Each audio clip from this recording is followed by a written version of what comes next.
Chicago is a city where some stories never make it past the alleyways, where some names echo long after the chalk fades. And on the night of March 6, 2017, a name the streets knew well, Kamari Bobo Belmont, stepped out of Cook County Jail, finally a free man. But freedom in Chicago is fragile, and for Bobo, it lasted minutes. Tonight, we retrace the footsteps of a young man whose past was still waiting for him right outside the jailhouse doors. Just before midnight, Bobo walked out after posting bond on a robbery charge. He had beaten a bigger case just weeks earlier, a murder charge dropped for violating the 120-day speedy trial rule. For most people, this... So he got a murder charge dropped because they violated the speedy trial rule. Not because he ain't do it, chat. Because they violated the rule. And that go to show you how slow the Chicago Police Department is. A little slow, gang. Like, it's just a very bad run government in Chicago. That's why a lot of niggas get off with murders. Would be a second chance, a new start. But the streets weren't celebrating Bobo's return. They were watching. He slid into a car with two others, THF, headed into the cold March night. No one in that vehicle realized they were being hunted, or that the hunters were already close. Damn. To understand why this night unfolded the way it did, you have to understand who Bobo was. To some, he was just another name in the system. They on 47. Others, he was a feared hitter, linked to two killings. Big Freaky in 2011. Yeah, that's exactly what they at. The McDonald's right across the street. So they on 47 right here. So it's a Save-A-Lot across the street. It used to be Save-A-Lot across the street of O'Reilly. They right in the corner. So they right on the main street. They hood, but they still on the front line because 051 right down the street. He was a member of Drexel. Like right down the street. And in 2012, Bobo allegedly killed Lil Chief from their rivals, 051 Young Money. Yeah, and 051 Young Money, I think that is, I don't know what street that is. It might have been Cottage right there. 051 Young Money is literally like, not even half of, like, once you get the 48th and Cottage gang, 051 hood, a lot of them niggas live right there. Trust me, I know. His reputation wasn't built on rumors. It was earned in blood. And reputations like that don't fade. They wait. Sometimes for years. As Bobo's car rolled less than a mile from the jail, something unsettling happened in the quiet. A white SUV appeared, not speeding, not swerving, just syncing its movement with theirs.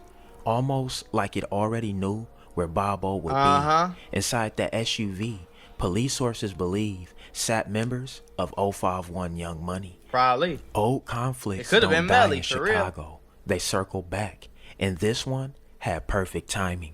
Serious questions tonight for the Cook County State's Attorney. How did prosecutors miss a deadline to bring a defendant to trial? Murder charges had to be dropped, and the 23-year-old man was released from county jail, only to be shot to death moments later. Here's CBS 2's Jim. That's because he did the murder. 9 times out of 10, he did that. He caught that body, shorty.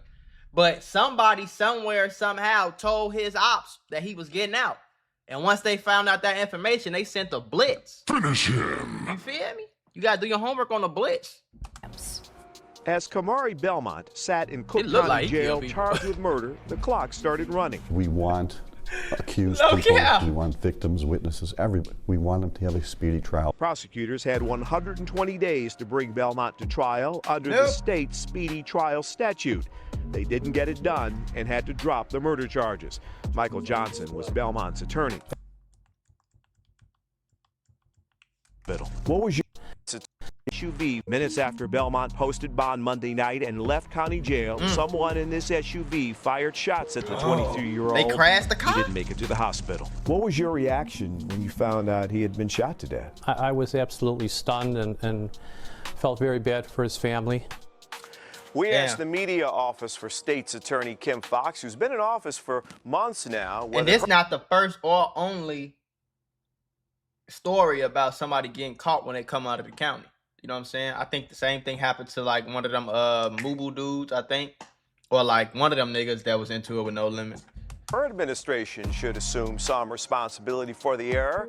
We have no further comment, they said. We were unable to reach former State's Attorney Anita Alvarez for comment. At 11:43 p.m., the silence broke. The SUV pulled alongside Bobo's car. Windows lowered, muzzles flashed.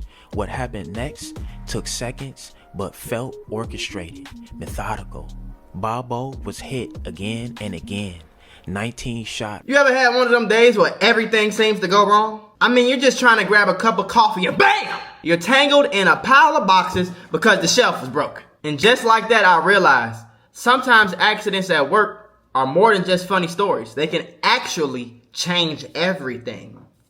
Trying to handle a workplace injury on your own? It's like trying to fix the broken shelf yourself. More chaos, more headaches, and it's no guarantee that you'll get what you deserve. You got paperwork, insurance calls, and someone always telling you to wait. It's enough to make you wish you had a secret weapon. But here's the thing, there's a team of people that fights for people just like you. For over 35 years, Morgan & Morgan, America's largest injury law firm, has been winning cases when everybody else said it couldn't be done. In Florida, someone got $12 million after a work accident, even though the insurance was ready to offer just $350,000. In Pennsylvania, a worker was awarded $26 million, which was 40 times the initial offer. These are not just numbers. They're real victories for real people, all thanks to the team that fights hard for justice. More than 1,000 attorneys across all 50 states, like a legal squad ready to jump into action. Yeah. They've recovered over $25 billion for clients. And they have a long history of helping workers get what they're owed. Because when you're injured at work, you shouldn't have to go at it alone. You can just click the link below or the QR code that's on your screen. No endless waits or confusing forms. Just a quick way to start protecting your rights today. So if you had an accident on the job, do not risk doing it alone. You can check out Morgan & Morgan, because even in the toughest workplace accidents, a strong team makes all the difference. And trust me, there's a reason why they're America's largest injury law firm. It's because they fight for the people just like you. Tearing through the darkness. Damn. His door swung 19 open shots? as he stumbled into the street, collapsing on the cold pavement of the 3300 block of South California. 12 minutes later, so he ain't make it off the block, gang. Do your homework. Do your homework on Cook County is on 35th in California. He died on 33rd in California. That nigga didn't even make it 2 blocks. He was pronounced dead. It's crazy, The bro. SUV didn't get far. It crashed soon after. How the hell Its you crashed the occupants car? vanished on foot, ghosts dissolving into the city that created them. Bobo's path to this moment had been shaped long before March 2017. In 2015, he and 2 associates, Terrence Hogans and Khalil Powell, were charged with back-to-back robberies just an hour apart. In one of those robberies, a victim, Sorrell Marshall, was shot and died weeks later. That escalated the charges to murder. But over almost 2 years. Oh, so they did a robbery. Let me listen to that again. So it sounded like they did a robbery, and then some shots got let off. Somebody got hit, and I think he said they died later. A victim, Sorrell Marshall, was shot and died weeks later. I got you. That escalated the charges to murder. But over almost 2 years, delays, continuances, and resets dragged the case out. When Bobo demanded trial, the clock began ticking, 120 days. And when the state missed that deadline, the case fell apart. Had to let him go. To some, it was a legal technicality. To others, it was unfinished business. That night, someone decided to finish it. Nigga, fuck Vaughn. On for them grade, y'all know I'm coming, y'all know I'm bumping. Nigga, fuck Noose. Fuck Bobo. Boys. The police. That's an angry nigga, ain't it? He's an angry nigga. But I get it though, cause niggas like, okay, 051 and THF was like, that's a war. That war is just as deadly as 63rd and O Block. Probably might even be even more deadly. And them niggas is just as close. It really damn near, them niggas is really closer than O Block. Do your homework. They really closer to O Block and 63rd. Probably about the same, but like, nigga, I'm telling you right now, gang.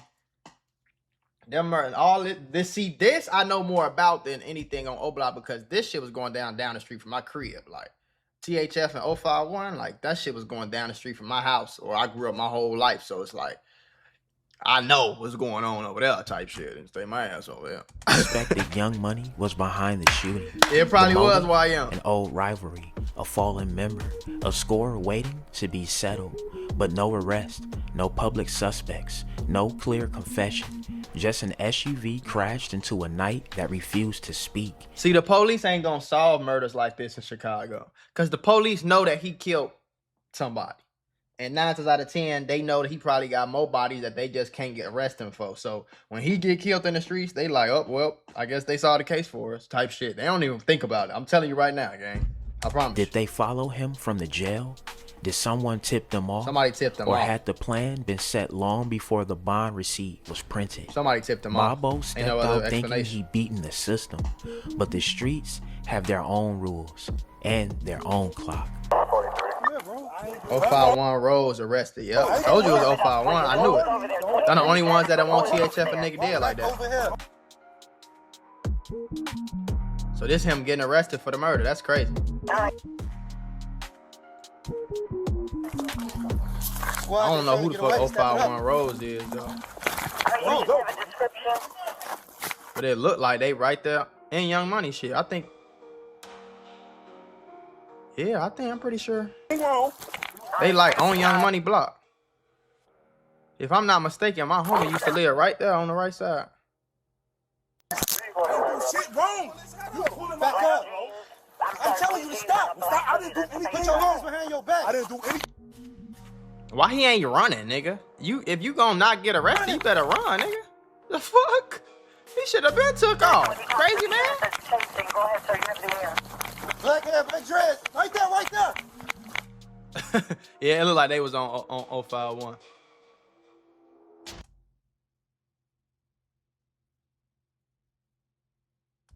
Kamari Bobo Belmont didn't survive an hour of freedom. That's not crazy, because though. of bad luck, but because his past didn't lose its grip. In Chicago, the line between justice and revenge is thin, blurred by the echo of old wars and the weight of long buried bodies. And on that night, less than a mile from the jail, the past caught up to Bobo with absolute precision. The only question that remains is, was this fate or was this a debt finally collected? All right, y'all, there y'all have it, man. That's the fate and a debt collected. Do your homework. Finish him. Do your homework on this shit, gang. Do your homework on body for body. Do your homework on revenge. Do your homework on doing your homework.